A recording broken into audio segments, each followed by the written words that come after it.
Welcome to Lawlessness and Human Rights.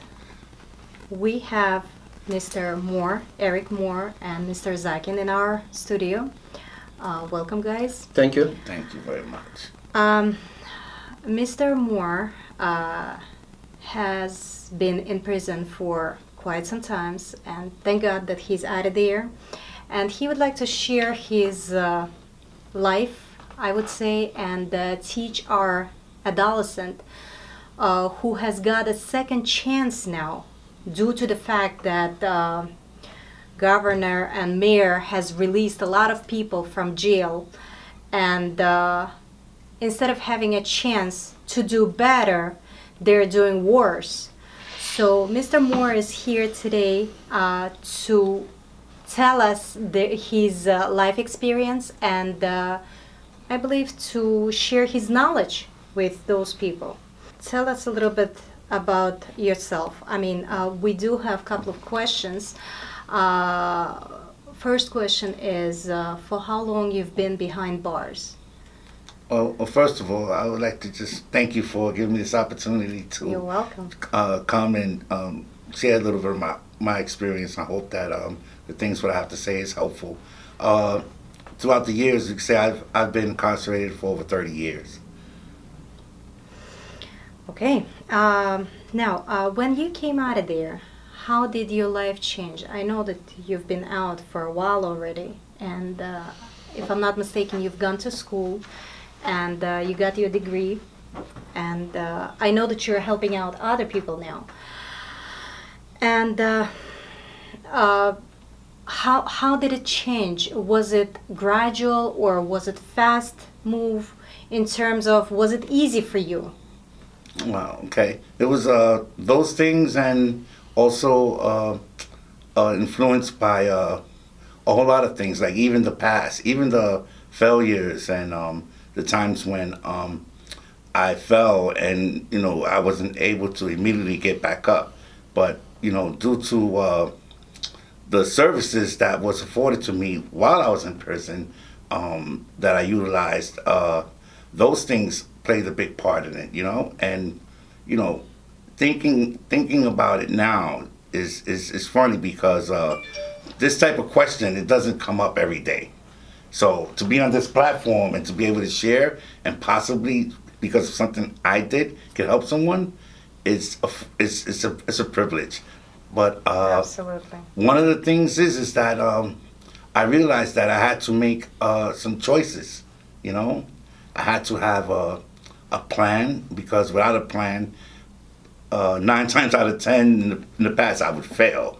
So, and also, like I knew that I couldn't take on something that was too big, because I've never really accomplished anything that was that big. So I started with the small things first, and seeing that things were beneficial for me. And once I completed it and was successful at it, it was I moved on to the next thing.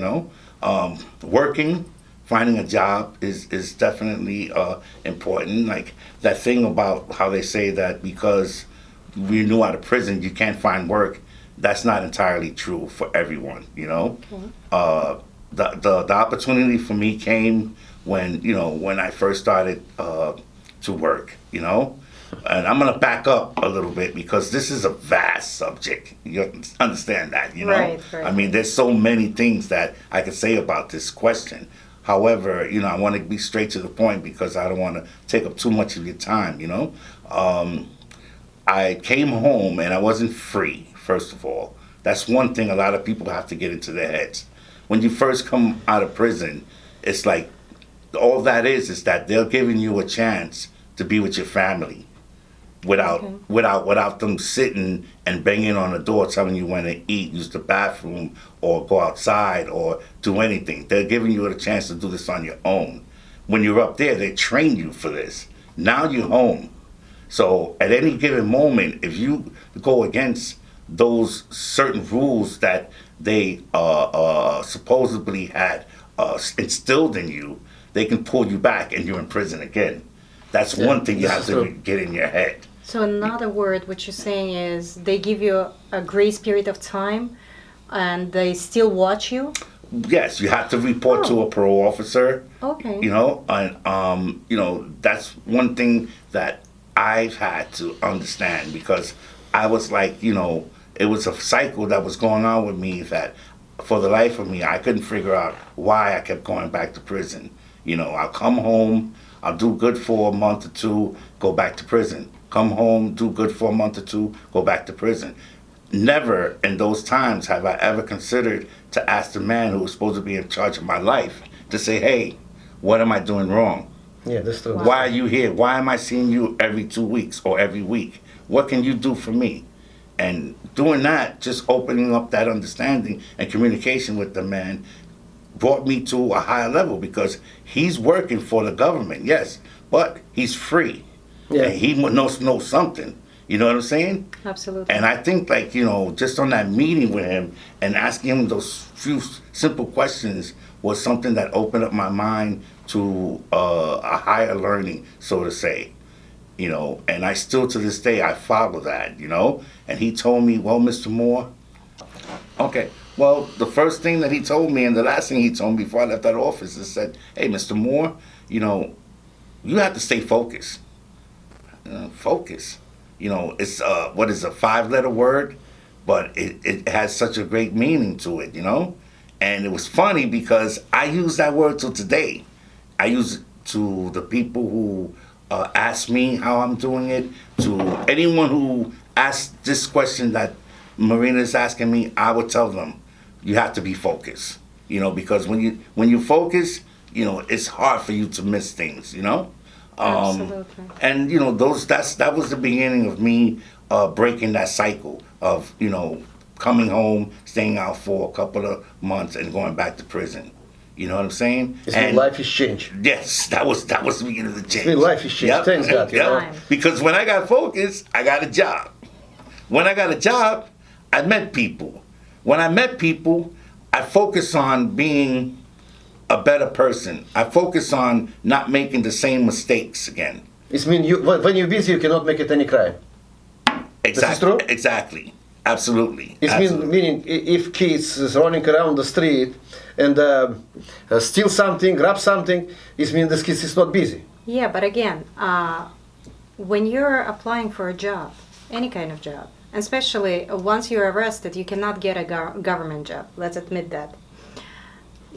Everything is closed for you towards a government job, because there is a specific graph where it says, have you ever been arrested? So once you put down that you've been arrested, that's it. It means if police put you in, once you're in the system, you're in the system. It means if police did mistake, if police officer did mistake, or is something personal, this is police put you in the booking. In the system. In the system. It means because of his mistake, civilian kids, civilian people have problem, suffer all his entire life.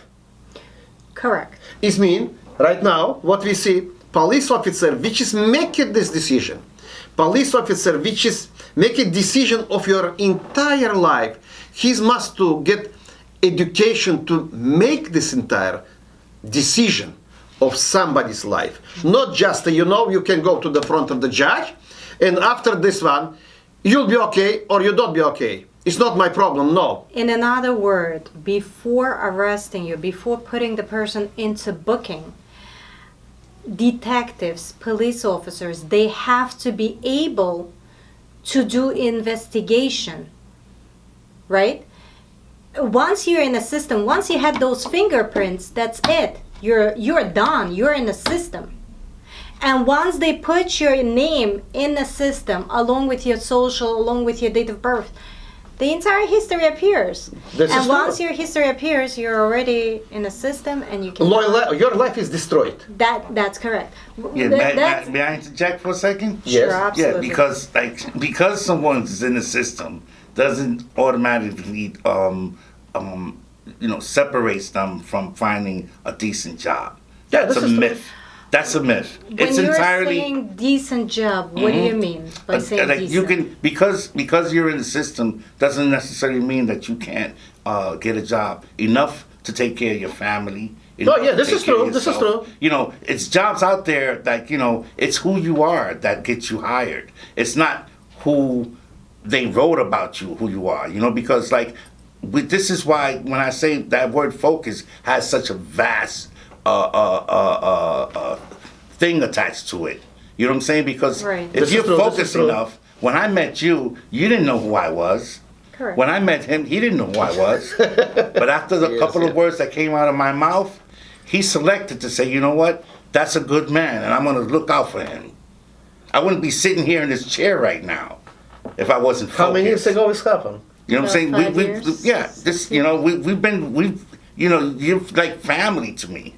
You know, and I'm Thank pretty you. sure, you know, reading all of those, since you've been doing the things you do as a, you know, a serviceman, you know, where you help the community so much, you're not going to pick any Tom, Dick, Joe, or Maria, Carmen, or Mary out of and select them to be your friend until you see what type of person they are. Oh, yeah, that's true. You know That's what I'm saying, Maria? Yeah, So absolutely. what you're saying is right. Yeah, if you like, a lot of people fill that thing out, and when they see you've been incarcerated, they throw your stuff to the side. But you also, if you're granted an interview, and if you're focused enough, you can win that person who's giving you an interview over, and that person just might give you a chance at a better life. I had a defendant. I still have him, and he comes out. He comes over every week, and we always sit down. We talk, and he told me when he was like about 18, 19 years old, he went to Toys R Us. He applied for a job. There was an opening, open position. He applied. At the application, he put down that he had a felony when he was younger. He never got a phone call. Mm-hmm. He was never hired with that application. Time passes. He goes to a probation officer and he tells him, listen, I cannot find a job, blah, blah, blah, X, Y, and Z. And Yeah, that's Toys true. R Us has opening, but Right. they never called me. Right. And the parole officer told him, listen, go ahead again. Right. Apply for a job. Don't say that you have ever applied before. And put down that you've never been arrested. And guess what? He They worked gave him there a for job. 5 years. And moreover, he became a manager there. Wow, it's good. Okay, so Yeah. I yeah. mean, I see your point exactly. Yeah. again, Yeah. and my next question is, what do you think government have to do before releasing people from prison or jail? I mean, as you said, and my other defendants, they've talked about it before. They do have some kind of school and courses, I believe. Yes. Okay. Yes. So, I mean, I know they come out of there educated, but again, going back to the same question, is it easy for them to get a job? Not everybody is like him, giving people an opportunity to go ahead and let me know you better. Not everybody is like him. The people have a fear. Once you've been arrested, people for some reason people have a fear. So, what do you think that there has to be some kind of organization that would help out people with that kind of background? Of course. And there are, you know, you had I don't know if I could say what their names are, the people here now, but there's places like South 40. There used to be a place called Wildcat. They have a place called Pre-Release. Pre-Release is a designed for people who are like several weeks ready before they go home, and you stop all other programs, and this is your program now, where they prepare you to, you know, to hit the bricks, to hit the streets. And what this does is this affords the person the opportunity to learn how to present themselves. So what I would do, because I had that knowledge, even though I've been a repeat defender, I still have the knowledge. I can give it to, say, a younger person or someone who don't have the knowledge. And what the knowledge would be is that I would teach them how to, like a mock interview. Yeah, You know, this is true. like they'll sit in front of me and I would be like the interviewer. This is true. You know, and I This would is true. point This is out true. certain things that they do and don't. You know, This is like the true. cons and the pros about it. One of the main pros is like what we're talking about now, this subject about being a felon. What it sounds easier than it is, because first of all, you have to get it in your mind and heart that this is your survival, this is your livelihood. So it's very important. What you have to understand is that you need to get that person who you're sitting in front of to understand that you are a changed person and that you just need an opportunity to show them. So it's with, it's with your wit, it's with your determination, and it's also with the truth, because people do see the truth. The truth is something that you can't contain. Absolutely right. You cannot contain it. You can't put a lid on it. Absolutely correct. And even if you do, cannot label and if the you person. do, right, it's still Right. going to come out. So what I would, suggest is, or what I've known is that they'll teach people how to answer that question about being a felon, being an ex-con, and and it's like a lottery. You know what I'm saying? This is true. It's This like is a lottery. lottery. If the person would like to give you a chance, he will. And if he doesn't, there's plenty more doors to knock on, plenty more applications to fill out. But the thing is to be consistent with it and to keep going. I always say one door closes, the other opens up. So there's always another opportunity. As I said before, we work with a lot of defendants and we have a lot of clients. One of the important thing that people come over with their problem, they usually say, I got tired already of going to court and I'm gonna plead guilty. How true is that?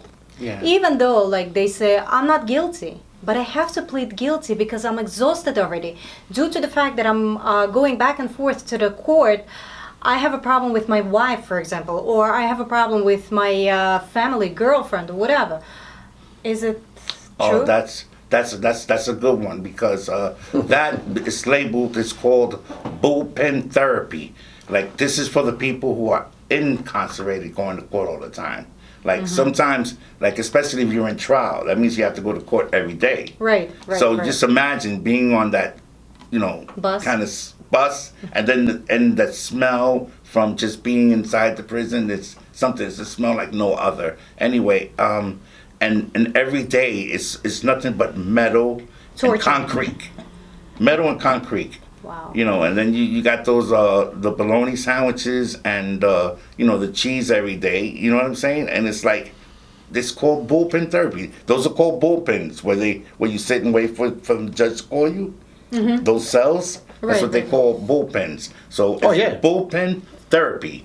So you're actually in therapy while you're in the bullpens, meaning Wow. that you're inside your head. Especially if you got something going on, you don't want to go to jail for a long time. So who are you talking to? You're talking to yourself most of the time. Oh my God, what am I going to do? And eventually, after doing that for several months, years, you get tired. Take a look, I tell you get tired. something. So you know what? It's better to get this over with. I'm just going to, I did it. Yeah, this Take is true. me, Take me, because he's Yeah, tired. I'm tired of it, He's yeah. tired, he's exhausted. He's mentally exhausted. Yeah. When you're mentally exhausted, that's it. You say yes, yes, and yes. Just to leave me alone. This is I That's tell the you system. something. This Yeah. is the system. Have you ever been stopped by police before? That you felt that you were Yeah. stopped illegally, or Well, they call it driving while black, Oh.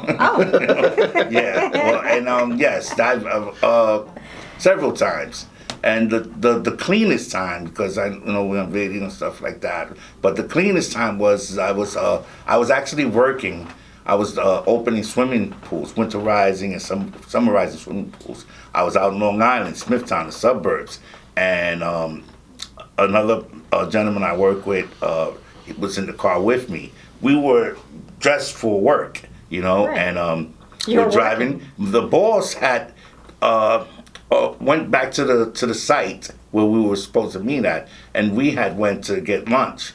It's a place called Smithtown, and don't you know, it was such a good day, man. Because during those times, I was making good money doing that, and I was just happy. My life was good. I was free. I was home. Long story short, we get pulled over for nothing, for no reason. But the thing was, the officer said that we weren't wearing a seatbelt. Now, I had on a gray shirt, and the seatbelt was gray. And the seatbelt goes across you like this. And when they stopped me, it's obvious, the seatbelt was right here, And this is what we stopped because we didn't have the seatbelt, you know. Meanwhile, he's looking all over the car, you know what I'm saying? I had to get out of the car, and the reason was because he said so, you know, and the person that I was with, he was a little younger than me, and, you know, I had to tell him, yo, just be cool, you know. I'm the one on parole. You know what I'm saying? Oh my Just, you know, God. follow whatever he says, that's what he says.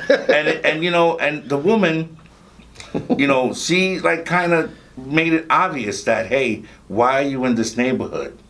You know, Oh, like, okay. you know, you don't belong here. Police officer was white or You know, black? yeah, she was Caucasian, you know, and she was about, you know, a little, probably maybe 10 years younger than me at this time. I must have been about maybe I tell you something. 40, Don't my worry. You know, 40s. I was stopped many times also like this one. You know, I was stopped because you know I have bad accent. I'm serious. Yeah, yeah, And the police officer think, you know, I'm some type of criminal. right, Be honest with you. right. It mean you guys have the same problem which is the white people have or Asian people have. You know. Right, right, I understand this is very terrible, but it is what Yeah, it is. right. This is which is must to be changed. yeah, This type of discrimination must to be changed. So in another Right. word, it's racism. This is racism because of the no knowledge of the police officer which is under duty. So in another word, he was. I think this was before they had the picture. He was. Marina. he- This is before they had the picture thing, I think. That's why she got away with that. Because if they had the picture thing, she couldn't do that to me. Say, I So in wouldn't other wanna words, keep she up. didn't have a camera. No, No. not this time. This was before No, that. my officer also doesn't have the camera when he stopped me. Yeah, this was Well, your before that. officer was in JFK, so that's. It's JFK, that was, yes. That was different. They don't have it. Yeah, yeah. But regardless, Right. you have an accent, and he is. Why is he in white area? But I tell you something. Wait a second. I tell you another things.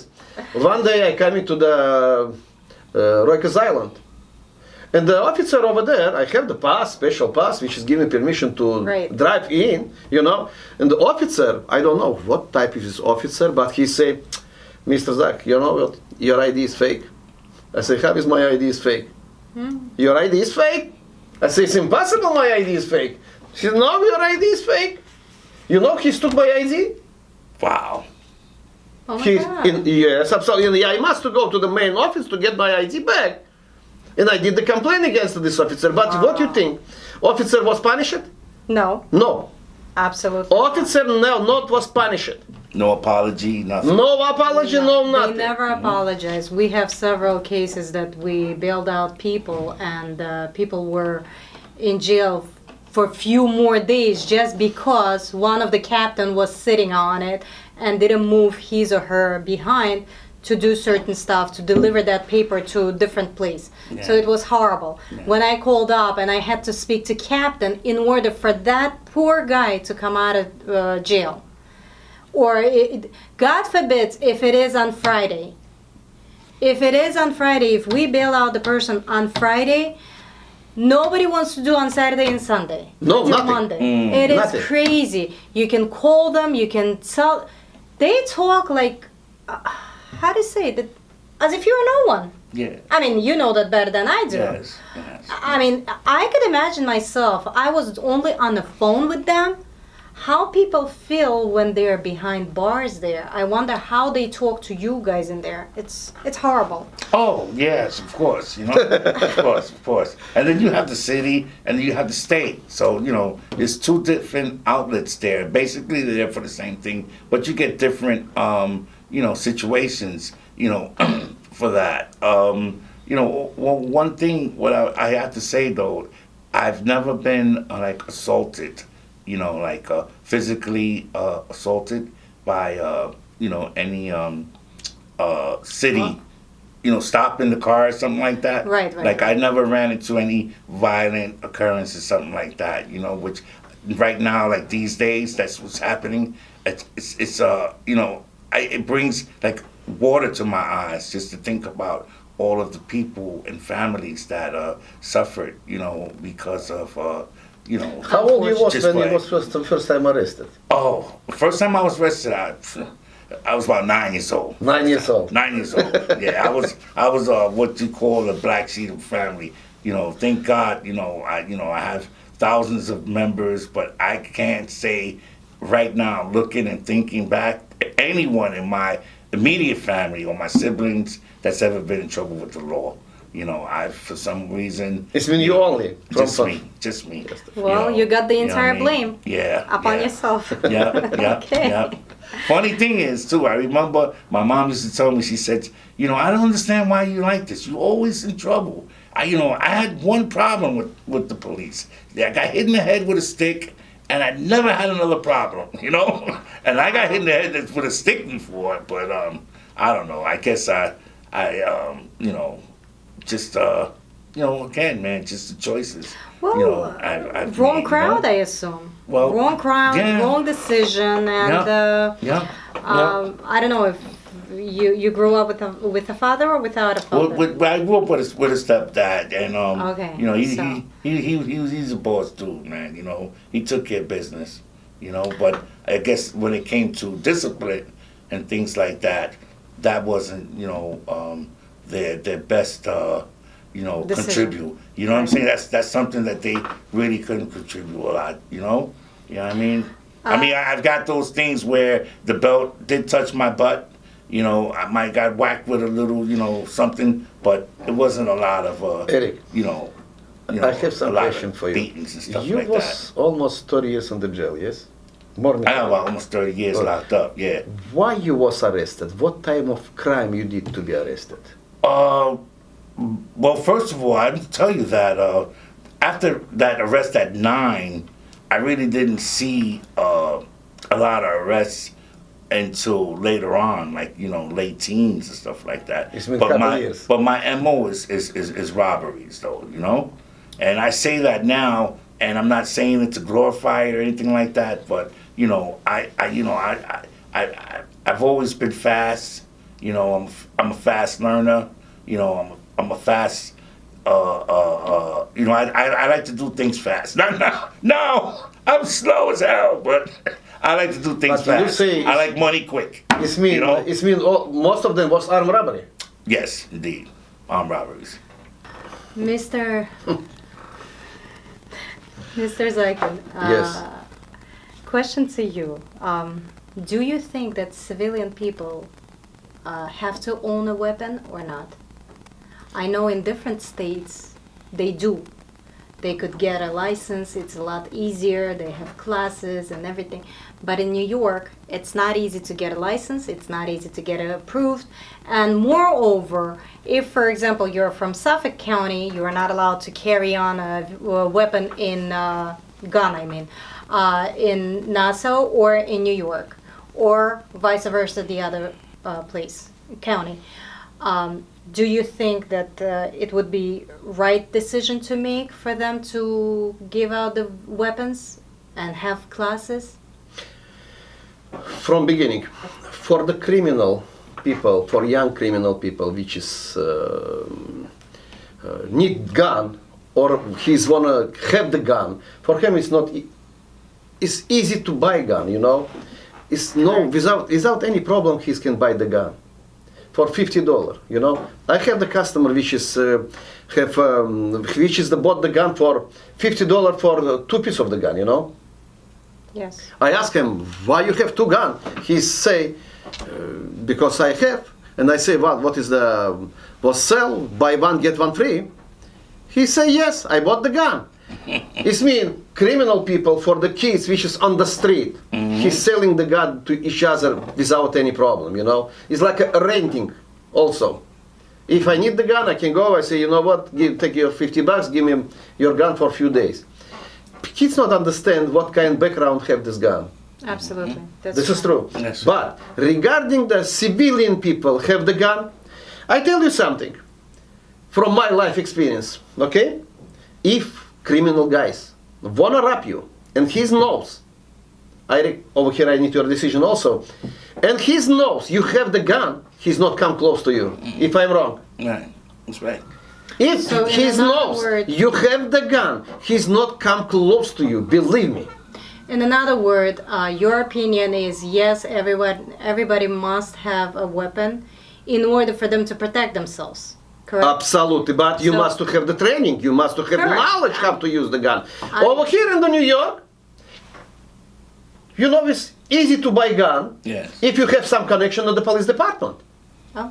Oh yeah, over there it's very easy. If you have some type of connection, I don't know what now, but couple years ago, few years ago, you know, we have some case. We have the big, huge case, which is going on the police department. Over there yeah. was corruption. You know, many people was arrested, which is selling the license. Yes. If you remember, It was in the news as well. it was Today, we allege two separate and serious criminal schemes involving the bribery of officers who were sworn to uphold the rule of law. In one, private citizens, we allege, spent well over $100,000 for all manner of official police actions. They got, in effect, a private police force for themselves and their friends. Effectively, they got cops on call. And in the other, offices subverted public safety by putting hard-to-get gun licenses essentially up for sale. And what was the result of this alleged corruption? Not surprisingly, gun licenses were issued to people who had no business having them. In all, we have charged 4 senior NYPD officers. 1 has already pled guilty. When corruption subverts public safety, that is especially tough to take. It can tear at the very fabric of society. It makes people wonder whether those entrusted to protect and serve them are in fact doing that. That is why cases like this are so important, and that is why we pursue and prosecute public corruption vigorously wherever we find it. This is true. Until now, I don't have my license for hunting, but many criminal people inside the police department, which is using the gun wrongfully, using the drugs, using the harassing people. These people have the gun, but I don't have my regular hunting license. Why? Why? Because you're honest. Because I'm honest? But civilian people must have some medical treatment before he get his license. My opinion, he must to be in the range by monthly basis to use this gun. If he doesn't want to use this gun, license must to be revoked. Okay. License must to be revoked. You know, same police officer. If police officer doesn't know how to use the gun, why he need to have the gun? Why he shoot 15 bullets for the poor black guy? Why? Come on, it's not nice. You know what? If you know how to use the gun, you need just 1 bullet. From my experience. It's true. Just 1 bullet to his leg. Why you shoot to his body? Why you shoot to his entire body? Fear. You know why? Fear. They're afraid that the person is. What is dead body stand up in the golf to behind him? No. That body is not gonna. No. They think that if they will not put the person down, if he's gonna be injured only, they think if the person is gonna be injured only, he's gonna come for them. So they just want to put him down completely. That's about it. Okay, let's put it this way. For example, if I'm gonna injure you, right? You're gonna the state will have to pay my entire life. No, No? no, Okay. no. I mean, I tell you why. I'm not I gonna tell sue you. No. I will. You sue me, but we have some bargaining. You know, bargain 50, 100,000, but not million. Right now we're talking about the million. If this guy was shot by in his feet, in his arm, you know, you can take him, but he's not be die. If you is the bargain going, you know, I have many cases like this one. I have many cases when you know it's just a. This is the reason why you were saying that police officers, they must have their own liability insurance. A must liability. Once If you they have their own liability insurance, they will think twice, just like we have our car insurance. We think twice when we sit down and we do something stupid Yeah. while we're driving. I always say, Eric, I did many recovery, I did many arrests, but why I never kill nobody? Yeah. Why I never hurt nobody? You know? Be honest, you know, it's terrible what times I see how this is the poor police officer. He's taking his gun. He doesn't know how to handle the gun. It's crazy. It's The crazy. training. Training wrongfully, no training completely. Like doctors or nurses, they have every now and then they have to have exams. I believe they have to have exams as well. So this is that's the time when you're gonna know where the police officer or whoever, they needed training towards X, Y, and Z. Maybe you have a strong background of shooting, or you have a strong background of fighting, but a very low background of shooting. So that's the area where you, have if to you be have trained. if you have low background of shooting, you cannot have the gun. Again, if they have a training under supervision, they will know. The captain or lieutenant or sergeant or whoever has to train them. You know, I they was will on the know. range many times with police officer, okay? Many times. You know, these people shooting me maximum 20 feet. You know what means 20 feet? 20 feet is nothing. I understand. If you're training, you must shoot 100 yards, 200 yards, 1,000 yards. You must be training like I am. Yeah. Like I am. You'll be a marksman. No. Give me the 1,000 yards, I can shoot. With rifle, 1,000 yards. No problem, without any optics. But over here, police officer doesn't know how to use the gun. Come on. Yeah. You know, it's wrong. Going back into question, Eric, I don't know how you guys met, but No. regardless, Yeah. I believe he was working for you, right? Yeah. Okay, and how do you feel about this This gentleman? gentleman? Yeah. Okay. He's you know, it's he has a very high You've known know- him for what, 5, 6 years? like four and change, almost 5 years. Okay. You know, he has like a high you know intelligence. You know, he's on a you know he's very smart. You know, that's one thing, and he has like a real big heart. You know, he's like you know, he comes from, I think, probably it appears like a line of discipline. Like he knows what discipline means, you know? That is You true. know what I mean? Like he would, you know, he's gonna set things up, and he's gonna make Make it happen. he's gonna make it look easy, you know? Opposed to he likes to work easy. He likes to make hard easy. You understand? Like some people, they make hard because they don't know, but he has a way of, like, you know, cutting through the mumbo jumbo and getting things done. You know what I'm saying? So- Sometimes it might take him a second. He'll walk into a room and there'll be like several people around, everybody scratching their head, scratching their butts, and then he'll come and ask the question, and then he'll look, assess the situation, and say, "I'll be right back." 5 minutes or 2 or 3 minutes later, he comes in the room. "Eric, come here. Miguel, come here. Rest of you, get out." 15 minutes, done. You know what I'm saying? Something that was there for an hour or two trying to figure out, but this man will come, you know, probably because he has a lot of things that he's done. You know what I'm saying? There's people who, you know, they could build a house from the ground, scratch, you know. Right. He's like one of those people in other areas, and probably in that area too, you know. And I see him as a person who's easy to get along with, you know.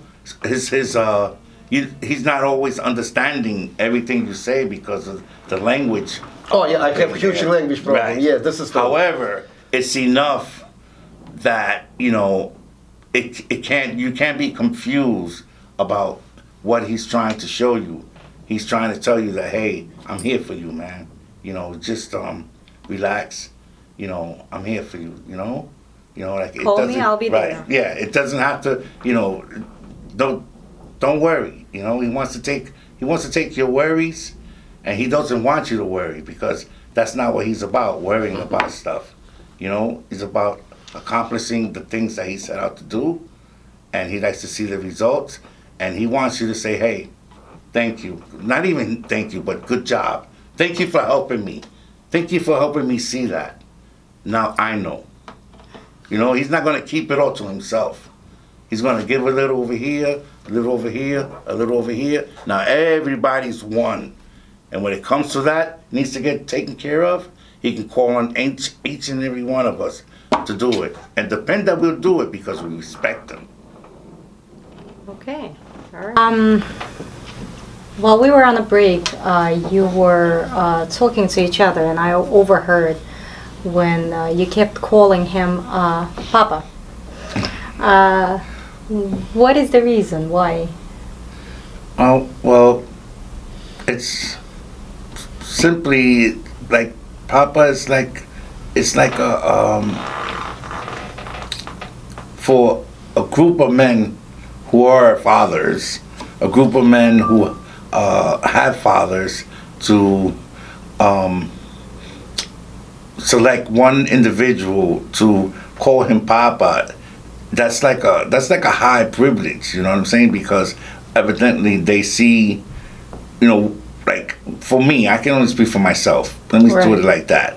Like, I think I was explaining a little bit when you asked me the question about what do I think of him, something like that. Well, it goes along the same lines that you hold a person in like a little high regards. You know what I'm saying? Because a Papa is really visualized as someone who, you know, if you have a problem, you could take it to that person, you know, and he should be able to give you some sound advice on how to, you know, address that problem, you know, some directions to go in the right direction when you go to trying to, you know, making a strong attempt to solve that problem. You know, he's going to give you analyze the situation and clearly give you his understanding of what it is that you need to do for yourself, why you know, with what you're asking him, you know. And that's one thing of, you know, a vast reason of why you would select to call someone Papa. You know what I'm saying? That's like, it's out of respect, basically. If you want to put it all into one word, you know, that's what it means. You know? Gotcha. Basically, you know what I mean? he's at the level where he can solve your problem or guide you through the path. Exactly. Where you could solve. Exactly. Okay. Thank you, Eric. How do you look at it? Thank you. I mean, just you I have- want to say thank you. Mm-hmm. I love you, all of you. Yeah. You're nice people, you know, from all my heart. And to be honest with you, you know, I'm very lucky I meet with all of you in my life. You know, I feel very sorry about your previous life, but now you have good future. You have wife, she's changed your life also. She was with you all the time. When My wife? Yeah. Oh yeah. She was all the time when you was behind the bar. How I know, yes? Yes. That's right. She's always was like your Vin. Yeah. This is true, yes? Yes, sir. And you know, I'm very happy she's feeling the same like from your side. You always say to your wife, she's my angel. Yes. You know, I'm very happy, I'm very glad. I'm very, you know, proud of you. Thank you very much. I say you. I don't think you guys ever hear me say it, but a lot of times I say I have new beginnings. Yeah, just new beginning. You know what I'm saying? It is. It is. And a I new don't take it for beginning. granted. Absolutely. That's one thing that I used to do. And when I did that, guess what? I fall right back on my face because I get complacent and I forget how hard it was for me to finally make up my mind to say, you know what? Enough is enough. Eric, I have some question for you. It's okay? Yeah, sure. My life's an open book, man. Just, you know. Now we have, Just read it. Let's read it, yeah. now we have the problem over here between white and black people. What your suggestion, what your opinion, how to make it all these things like a peaceful way? In another word, what he wants to say is How we can make it peace possible like this one? what is the way of solving this issue? maybe, I mean, in another word, what you are trying to say, we're talking about adolescent that came out of jail and making No, all no, no. this This is fuss, which is right or- now people in the street which is fighting with Right, each other. right. It's You know. them, whoever came out, and most of it, those people. And in another word, you have been given second chance. Use it in the right way. Is that correct? That's right. So, as we were questioning Mr. Moore, he has been on and off, in and out of the prison and jail. Finally, he realized that he has to build his future in a right way. Thank you for guiding us and being there for our people that have been in trouble or are still in trouble. And thank you very much for watching us. Thank you, Eric. You're welcome from the Thank bottom of my heart. And I want to thank you. And, you know, like she said, if need be, remember that we're here to help, not to take anyone's, questions and take you on the E train. More will be revealed, and you're safe. It's a safe place to come to learn what it is that makes this thing not as hard as you think it is. Thank you. Thank you.